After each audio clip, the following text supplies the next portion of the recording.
Oi, gente! Esse é o tópico 5 da aula de Economia e Finanças da Faculdade de Tecnologia da Unicamp. Neste tópico, vamos discutir um pouco sobre finanças públicas e privadas, mas é só o básico, tudo bem? Apenas para nós sabermos as linhas gerais de como funciona o ambiente financeiro. Vamos lá! Nós associamos o termo finanças ao meio de troca entre os agentes econômicos, em que um toma serviços ou produtos do outro. Por exemplo, as famílias tomam produtos e serviços da indústria e dos bancos e do governo. As empresas tomam serviços das famílias, dos bancos e do governo. Os bancos obtêm recursos do governo, das famílias e das empresas. E o governo recolhe tributos das empresas, dos bancos e das famílias. E todos os pagamentos entre esses agentes são feitos por um meio comum, que é o dinheiro. Todos os pagamentos entre os agentes econômicos é feito por meio de dinheiro e quem controla a quantidade de dinheiro disponível na economia é o Banco Central. Dinheiro não é exatamente um bem econômico, pois não tem valor para consumo, mas é considerado um valor financeiro que representa efetivamente seu poder de troca. Esse valor financeiro do dinheiro é interpretado sob óticas distintas, dependendo do agente econômico. Para as famílias, representa as finanças pessoais.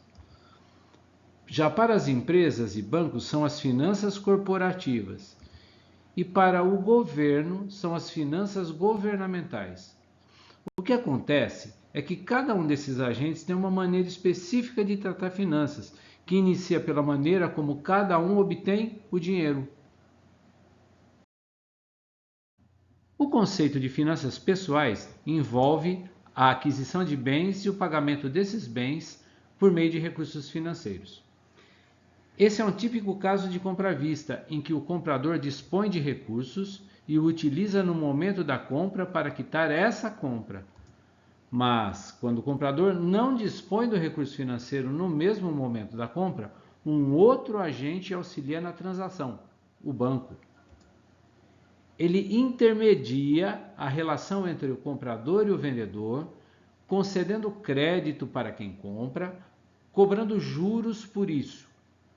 Além disso, paga o vendedor no ato da venda, cobrando uma taxa de serviços.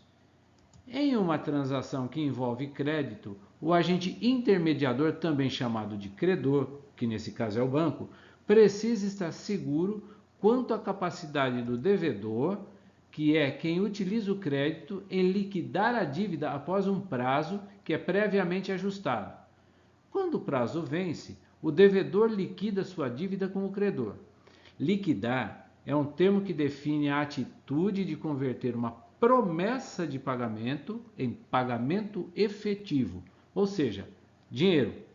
Nesse caso, o devedor, além do pagamento do principal, que é o valor original do bem, deve também pagar os juros, que é a remuneração do credor. Crédito, portanto, é um produto que as pessoas adquirem e que serve para antecipar o fluxo de entrada de bens em razão de um possível atraso do fluxo de entrada de recursos financeiros que remuneram, por exemplo, o trabalho.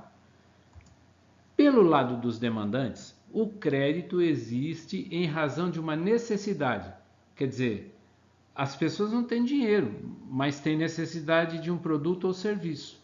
Aí elas compram um produto financeiro intermediário, que é o crédito, para poderem comprar o produto ou o serviço que necessitam. Naturalmente, o que faz com que as pessoas adquiram crédito é uma análise de custo versus oportunidade, que também pode ser chamado de trade-off. Entre obter antecipadamente o produto comprando crédito ou esperar ter dinheiro para comprar, a pessoa avalia custos e benefícios adicionais para antecipar a compra. Se a necessidade for muito grande, se os juros couberem no orçamento, então ela realiza a compra. Pelo lado do banco, o gerente analisa o estoque de dinheiro disponível e o risco de inadimplência do cliente. Se o estoque de dinheiro for alto ou se o risco de inadimplência for baixo, então concede um empréstimo. Um cartão de crédito é uma concessão de crédito antecipada. Aí você pode perguntar, mas eu não pago juros pela compra. Certo, você não paga, né? Mas o comerciante pagou uma taxa para poder operar sob a bandeira do cartão. Moral da história? Não existem almoços grátis.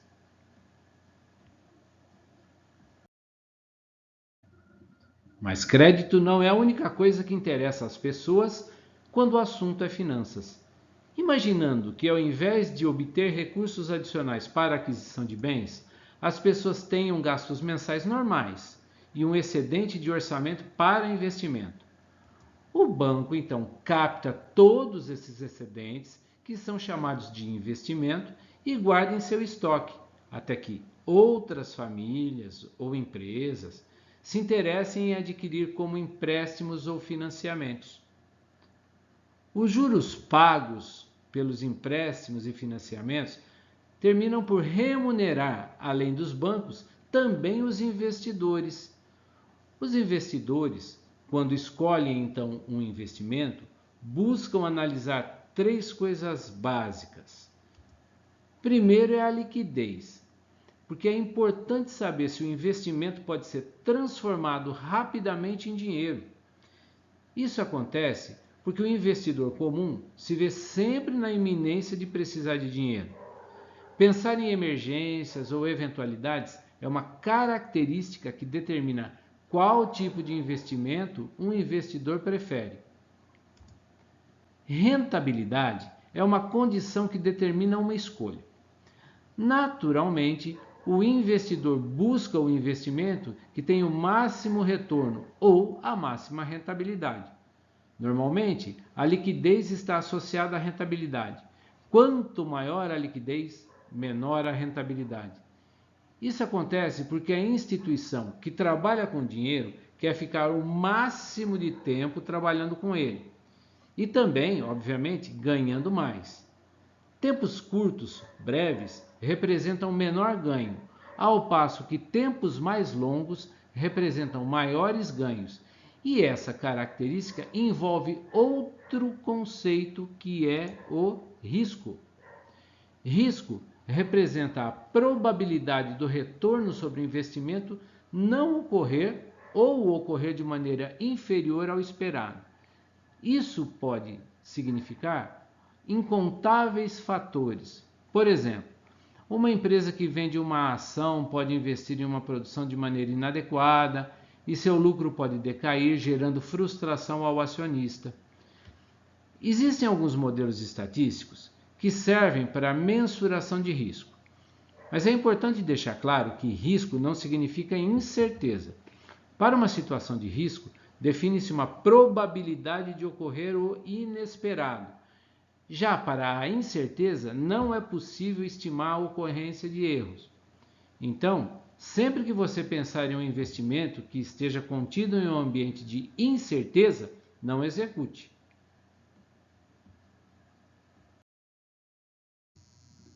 Os investimentos, de maneira geral, podem ser de renda fixa ou renda variável. Em um investimento de renda fixa, o investidor saberá no ato da aplicação quais são as regras que determinam quanto receberá futuramente no resgate e, por isso, tem condições de monitorar o investimento. Esse tipo de investimento é interessante principalmente para quem tem poucos recursos, pois dá maior segurança. Bom exemplo, Tesouro Direto. Os investimentos de renda variável, por outro lado, oscilam de acordo com variáveis econômicas e financeiras e demandam análises que normalmente não são do domínio dos pequenos investidores. E isso torna esse tipo de investimento menos interessante e logo menos procurado. Isso porque no ato da aplicação apenas se reconhece uma possível tendência de ganhos em razão de históricos passados. Um bom exemplo são as ações que se adquire lá na B3. Outra questão que representa um ponto de reflexão para o investidor são os juros, ou melhor, as características dos juros de serem pré ou pós-fixados. Quando os juros são pré-fixados, a taxa é determinada no momento da aplicação. Usualmente, a taxa é definida por um prognóstico do mercado realizado por quem vende o título.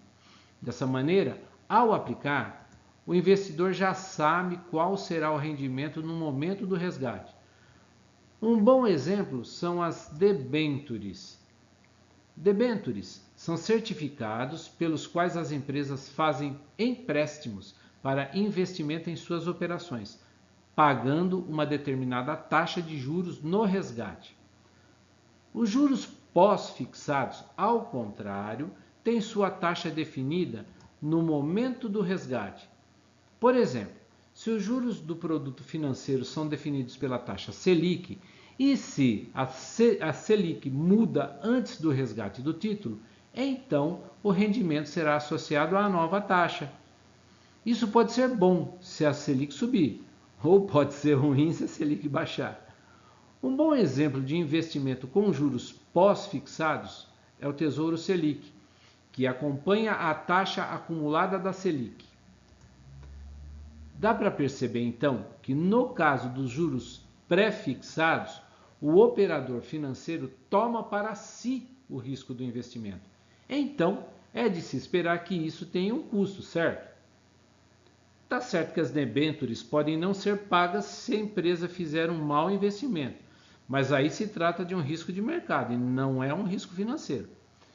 Veja que os juros pré-fixados normalmente são menores, porque livram o investidor do risco financeiro, ao passo que os juros pós-fixados tendem a ser mais atraentes, pois o risco é distribuído entre quem negocia e quem compra o título. Bom, essas são as características básicas dos investimentos com os quais os investidores fundamentam suas escolhas. Basicamente, os investidores têm um comportamento específico em relação ao risco. Os conservadores preferem menos risco ou investimentos de renda fixa, de alta liquidez, com juros pré-fixados. Já os moderados, que são um pouquinho mais tolerantes em relação ao risco e por isso dividem seus investimentos entre os títulos com mais risco e outros com menos risco. E lá no outro extremo nós temos os agressivos, que são bem mais tolerantes ao risco e preferem papéis de renda variável e juros pós-fixados, sobretudo porque esses papéis rendem mais lucro. Legal. Vimos então que os cuidados com as finanças pessoais devem iniciar no momento em que a pessoa começa a ter renda, e isso usualmente ocorre quando o indivíduo inicia sua vida laboral. Mas e como é que acontece com as empresas? Uma empresa nasce de uma vontade coletiva, ou seja, nasce quando um conjunto de pessoas se organiza com um objetivo comum de explorar determinado ramo de atividade.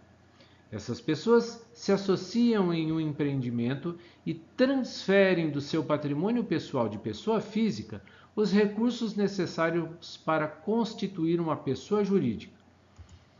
Por exemplo, um sócio pode transferir do seu patrimônio um automóvel que, ao ser incorporado no patrimônio empresarial, passa a ser interpretado como um quantitativo financeiro. O sócio, então, é a origem do recurso e o recurso é denominado de capital próprio, pois foi transferido por um sócio. A mesma coisa ocorre com o prédio. Por exemplo, que outro sócio resolveu transferir do seu capital particular para o capital próprio da empresa. Ou também os sócios podem transferir dinheiro diretamente do seu patrimônio para o patrimônio da empresa. Apenas observem que todas essas transferências estão se acumulando como capital próprio. Esses recursos obtidos dos sócios são transferidos para a compra de ativos físicos, que usualmente chamamos de imobilizado. Esses ativos são as máquinas, as tecnologias, os prédios, enfim, tudo aquilo que a empresa precisa para desenvolver suas operações. A empresa, então, está pronta para iniciar suas atividades ou aplicar seus recursos. Iniciar as atividades significa vender seus produtos ou prestar serviços. E aí é que entra a figura do crédito que vimos anteriormente. Imaginemos que boa parte dos clientes da empresa comprem a prazo. Então, a empresa entrega um produto e gera uma expectativa futura de recebimento, que são os direitos a receber. Um tempo depois, o cliente paga o produto, aumentando os ativos físicos da empresa por meio dos recursos financeiros recebidos, realizando seus direitos a receber, ou seja, convertendo-os em dinheiro. As operações de venda também são chamadas de operações mercantis e geram um diferencial entre o que se gasta para produzir e o valor pelo qual se vende, que é denominado lucro. É exatamente esse valor que remunera o capital próprio, que é dos sócios, por meio da distribuição de dividendos.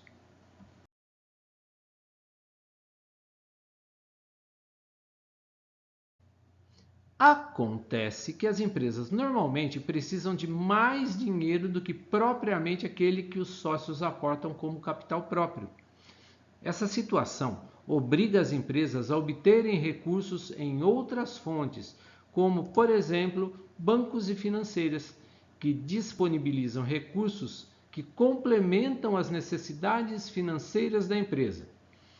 Esse capital obtido junto aos bancos é denominado de capital de terceiros. No caso, os terceiros são as pessoas de fora da empresa, ou seja, os bancos, as financeiras, que não têm relação societária. Vencido o prazo, o empréstimo deve retornar ao terceiro. Espera-se que as operações da empresa sejam capazes de gerar recursos para que sejam pagos, além do principal, também os juros que representam a remuneração dos terceiros. Em síntese, a gestão financeira deve se preocupar com o fluxo de entrada de recursos por meio das vendas de produtos e serviços. O fluxo de saída de capital é composto por gastos operacionais, que são os gastos gerados pelas transações. Os custos, que são os gastos gerados na produção dos bens e serviços que a empresa vende. Os impostos, que são cobrados pelo governo sobre as transações, lucro e relações de capital-trabalho. E os investimentos, que geram um fluxo que reverte sobre os recursos de produção e acaba por ampliar a participação da empresa no mercado. As discussões sobre finanças públicas se iniciam pela relação de consumo, que por sua vez estão associadas à questão inflacionária. Os agentes que deliberam sobre as políticas de controle da inflação estão no Sistema Financeiro Nacional, que é composto por instituições responsáveis, primeiro pela captação de recursos financeiros, depois pela distribuição e circulação de valores e, enfim, regulamentação desses processos. O mercado financeiro ocorre em razão da circulação da moeda provocada pela oferta e pela demanda. Quando o mercado está aquecido, o volume de compras e de vendas sobe e faz com que o dinheiro circule mais rapidamente e em maior quantidade, reduzindo o estoque de dinheiro em investimentos. Acontece que, se o consumo crescer acima do que é produzido, os preços dos produtos vão subir e produzirão alta de preços, reduzindo a demanda. Com o passar do tempo, esse fenômeno vira inflação. Para regular o dinheiro em circulação e controlar a demanda, o Banco Central emite títulos para incentivar a poupança ao invés do consumo. Se os juros forem convidativos, Então, parte do dinheiro que estava em circulação incrementando a demanda vai para o banco e passa a ser investimento. Essa medida tende a regularizar o fluxo de dinheiro e a demanda é reestabelecida. É lógico que esses ajustes não são tão fáceis assim e também não são imediatos. Os títulos públicos são leiloados pelo Banco Central. Os leilões servem para garantir uma distribuição equitativa dos títulos para os bancos particulares. Feitos os leilões, são recolhidas as taxas que remunerarão os títulos e os resultados são encaminhados ao Sistema Especial de Liquidação e Custódia, que é a Selic, que calcula a média de juros dos títulos e estabelece um parâmetro que é tido como taxa básica da economia. Os bancos, por sua vez, captam os recursos de poupadores e redistribuem entre si por meio dos certificados de depósito interbancários, ou os CDIs. O CDI é uma taxa média cobrada pelos bancos em suas transações e define as outras taxas cobradas dos produtos financeiros vendidos pelos bancos, como os CDBs, que são os certificados de depósitos bancários. Por enquanto é isso. Hoje repassamos os principais conceitos do tópico Finanças Privadas e Públicas. Espero ter te ajudado um pouquinho a entender as questões básicas de finanças. Agora, vamos lá para a oficina para ver um pouco mais da prática desse tópico. Valeu!